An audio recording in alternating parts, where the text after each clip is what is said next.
Fala pessoal, tudo bem?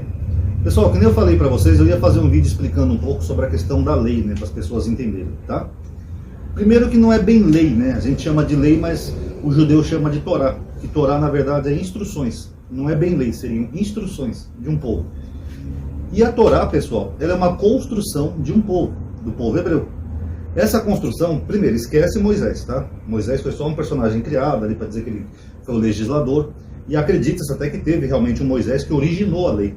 Seria a parte mais antiga de Deuteronômio, tá? Mas o resto da lei, pessoal, nós sabemos que elas são ressignificações de códigos de povos vizinhos. Que eu já mostrei para vocês o código de Hammurabi, por exemplo, livro dos mortos dos egípcios e outros povos vizinhos. Então os hebreus eles iam ressignificando essas leis, fazendo elas serem mais monoteístas e ressignificando várias leis. Por exemplo, nos outros povos era comum um sacrifício humano. Os hebreus vão lá e falam, não, sacrifício é só para o Deus de Israel. Então isso é uma ressignificação. Mas era uma prática comum entre ambos os povos, tanto os hebreus quanto os seus vizinhos, tá? Então a lei era uma construção de um povo, tá? Vamos partir desse princípio assim, aqui. Tanto que tem leis ali na Torá que elas contradizem umas às outras. Eu já mostrei aqui num vídeo antigo no canal chamado O Problema do Código Deuteronômico, que é a parte mais antiga da Torá. E fiz um vídeo recente também mostrando para vocês que algumas leis nem tinham na época dos personagens bíblicos, né, que elas são pós-Babilônia. Aquele vídeo eu mostrei, por exemplo, o filho de Davi que violentou a meia-irmã dele, o outro lá que pegou a mulher do próprio pai, acho que é Judá, se não estou enganado, e assim por diante. Então a gente vê que a lei era uma construção de um povo. E essa construção de um povo, pessoal, ela se assemelha muito a um código civil de um povo. Porque ali você tem até leis rurais. Por exemplo, não atarás a boca do boi que debulha. Aquilo é uma lei rural. Se teu boi cair no buraco do teu vizinho e morrer, ele deve te pagar uma indenização. Isso é uma lei civil. Que nem eu falei para vocês, toda a sociedade tem lei. Então, assim como os povos vizinhos de Israel tinham suas leis, os hebreus foram desenvolvendo suas leis. Porque não existe uma sociedade sem lei. Se você tem uma sociedade sem lei, você pode fazer o que você quiser. Você pode matar, pode roubar, pode violentar, pode saquear. Se não tem lei, você não tem crime nenhum. Então, o código ali dos hebreus era praticamente uma lei civil, que consistia em leis civis para controlar a sociedade, não matarás, não pegará emprestado, não tomará juros do seu vizinho judeu, etc. e tal. Tem leis que são contra idolatria, que aí já é um combate, né, entre os hebreus e os outros povos. Não fará incisão na pele porque é pecado, não fará não sei o que porque é pecado, que envolve todas aquelas práticas idolátricas que eu já expliquei para vocês. Inclusive aquele versículo de Levítico, né, que fala varão com varão, ali ele está combatendo uma prática sacerdotal dos povos vizinhos. Eu já expliquei isso aqui no canal, que eram os Kadish, que eram os prostitutos cultuais. Então o sacerdote hebreu não podia fazer isso, exigir sexo para pedir algum favor de alguma divindade. Então ali tem a parte de combater a idolatria. E tem também a parte ritualística, que é a parte que é o selo de um povo, né, para eles serem separados de outros povos, como a circuncisão e o sábado. Ali são mandamentos de identidade de um povo, a parte mais ritualística. Então a lei de Moisés, ela se baseia nisso. Eu não sei porque os cristãos odeiam tanto essa lei, né?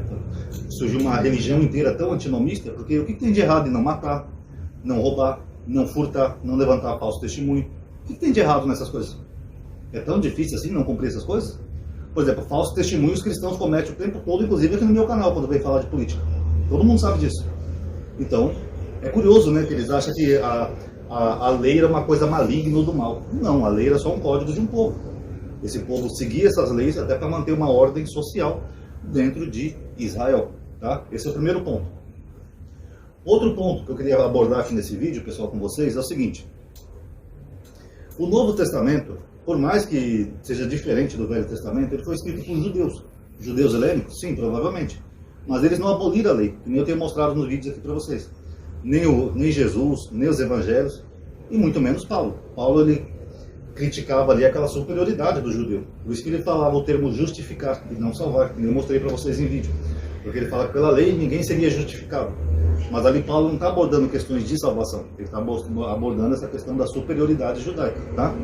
Outro probleminha que eu vejo na questão da lei, pessoal, umas pessoas fizeram uns comentários aí meio equivocados, tá? Vou usar um termo educado. As pessoas estavam dizendo que assim, então a gente vai poder apedrejar as pessoas, vai poder matar, não sei o quê, se seu filho for desobediente vai matar. Na verdade isso nunca acontecia, pessoal, porque a lei determina que uma pessoa que cometesse algum ato que é chamado de pecado, essa pessoa teria que ser julgada por um grupo de juízes. Geralmente eram 40. No tempo de Jesus a gente sabe que era 40 pelo Talmud. No Velho Testamento eu não tenho certeza.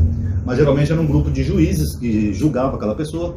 aquela pessoa tinha 40 dias para poder se defender e tinha que ter 2 testemunhas. É por isso que no Apocalipse ela tem 2 testemunhas, porque aquilo é um tipo de julgamento. Então a pessoa ela tinha que ter esse julgamento, geralmente era no Sinédrio, e o Sinédrio exortava aquela pessoa a se arrepender do seu pecado e pedir perdão. Então era muito raro alguém ser apedrejado nos tempos bíblicos. Isso é uma percepção equivocada que os cristãos têm, baseada em filmes, ou aquela passagem falsa da mulher adúltera do Novo Testamento. Aquela passagem nem existe. Então eles acham que Israel era todo mundo apedrejando todo mundo. Tipo naquele filme A Vida de Brian, sabe? Hoje tem apedrejamento, vamos lá.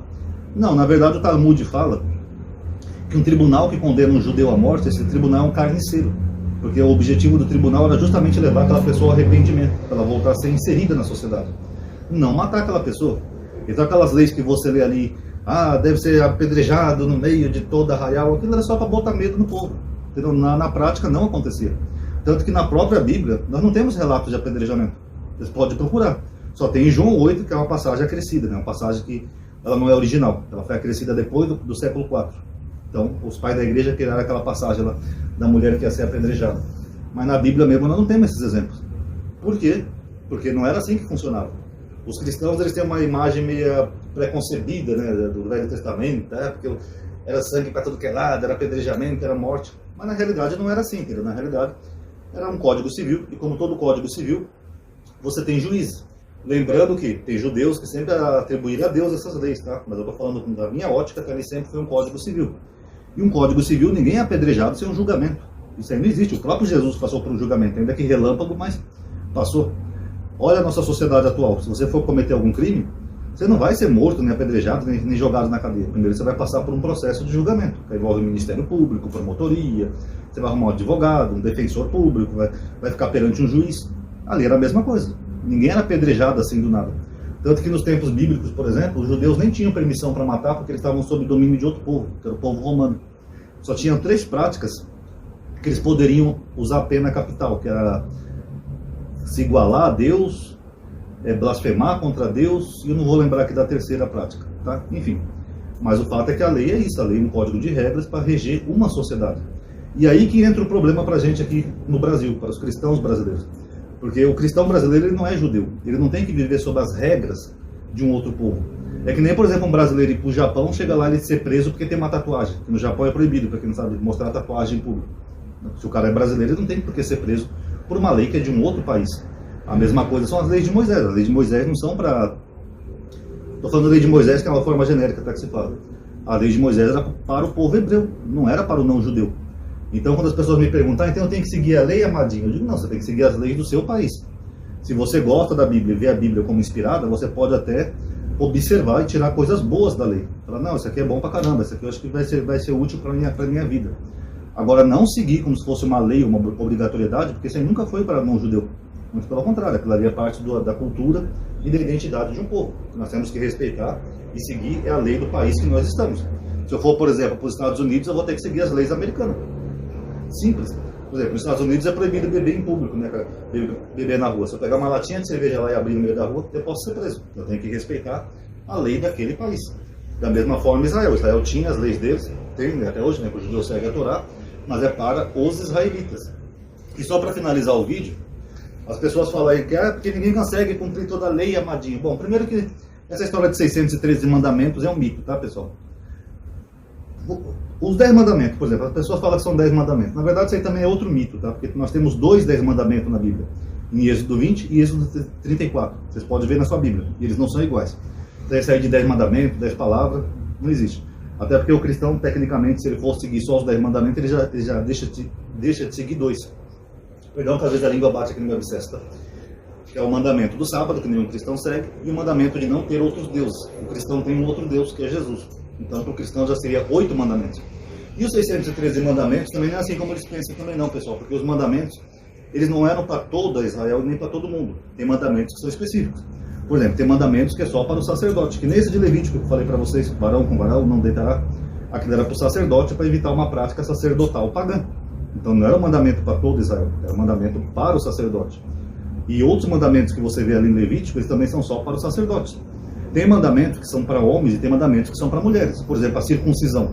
Tem como uma mulher fazer circuncisão, pessoal? Não. Então tira dessa lista os 613 mandamentos, porque não tem como. Ou, por exemplo, quando a mulher ficava impura porque menstruou. Isso vale para o homem, pessoal? Não, então isso aí não existe. Então quando a gente vai excluindo os mandamentos que vale para um, que vale para outro, para o sacerdote, ou para o rei, ou para o homem comum, não sei o quê, você vê que não chega a 613 mandamentos. 613 mandamentos é quando eles somam todos os mandamentos, como se todo judeu fosse obrigado a cumprir todos aqueles mandamentos, o que é impossível. Por exemplo, um homem não dá luz. Como é que ele vai cumprir o mandamento se ele não dá luz? Então não são 613 mandamentos. Isso aí é uma mentira que as pessoas pregam por aí. Na verdade, os mandamentos eram praticamente um código civil e a maioria conseguia seguir, sim. Eu vou mostrar aqui para vocês rapidinho. Abre bem na página. Deixa eu só ver qual é o versículo. Ó, Epístola de João, 1 João 2, versículo 3 e 4. E sabemos que o conhecemos, quem? A Deus. Por isso, se guardarmos os seus mandamentos. E aquele que diz, eu conheço, mas não guarda os seus mandamentos, é mentiroso e a verdade não está nele. Ok, ó, João, pós-ressurreição de Jesus, escrevendo que deve-se guardar os mandamentos. Agora criaram um papo furado aí, pessoal, que é mandamentos de Jesus e não mandamentos de Deus, tá? É mais um malabarismo das pessoas que odeiam a lei. Eu até perguntei, onde é que está escrito os mandamentos de Jesus, então? Se é 2 leis, cadê? Em qual livro da Bíblia está escrito? Onde é que Jesus falou? Não matarás, não roubarás, isso pode, isso não pode? Cadê? E aqui em 1 João 5,3, olha o que ele diz aqui, ó.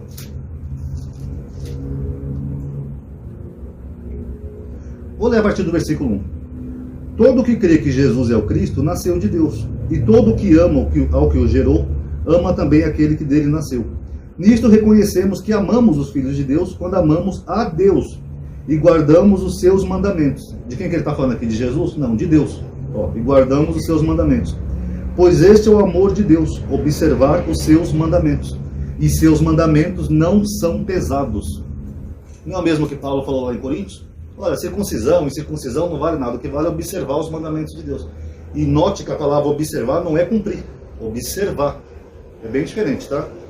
E por fim, eu vou finalizar aqui com 2 versículos do Apocalipse. Lembrando que se alguém tiver algum versículo que acha que a lei foi abolida, pode postar aí nos comentários que eu faço um vídeo analisando, tá? Exceto aquele de Efésios, tá? Até porque Efésios é uma pseudepígrafe, então aquele lá, realmente, aquele não tem como interpretar diferente. Ele realmente, o autor de Efésios, que é uma pseudepígrafe de Paulo, ele está falando realmente que Jesus destruiu os mandamentos, tá? Apocalipse 14, 2. Vou começar por esse daqui.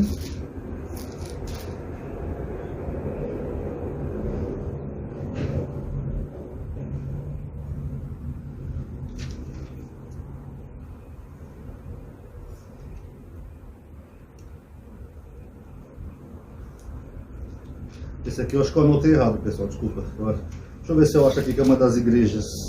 É na carta das igrejas que João fala assim: bem-aventurados os santos e os que guardam os mandamentos de Deus. Aqui está a firmeza e a paciência dos santos.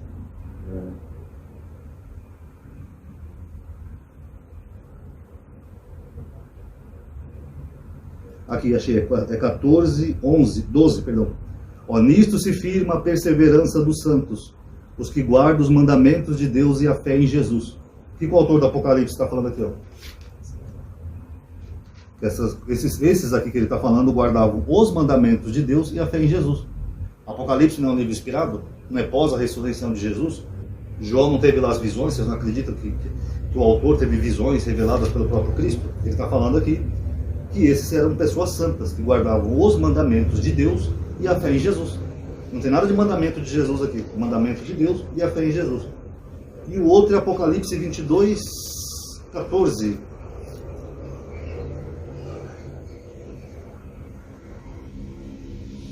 Felizes os que lavam suas vestes para terem poder sobre a árvore da vida e para entrarem na cidade pelas portas. Tá, aqui a Bíblia de Jerusalém usa outra versão. Esse versículo do Apocalipse ele tem uma variante que fala assim: felizes aquele que guarda os mandamentos de Deus, para que entre na cidade pelas portas.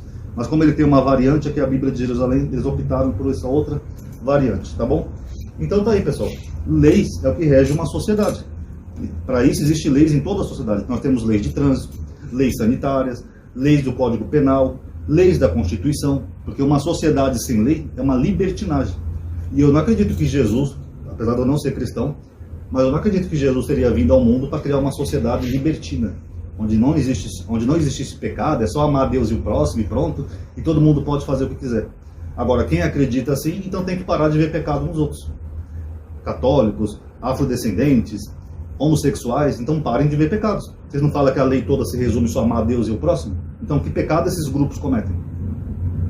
Aí não dá, né? Fica bem confuso, né, pessoal? Então tá bom, quem gostou, dá um like aí no vídeo, isso vai ajudar a aumentar a atividade e o alcance, tá bom? Obrigado por ter assistido. Paz a todos.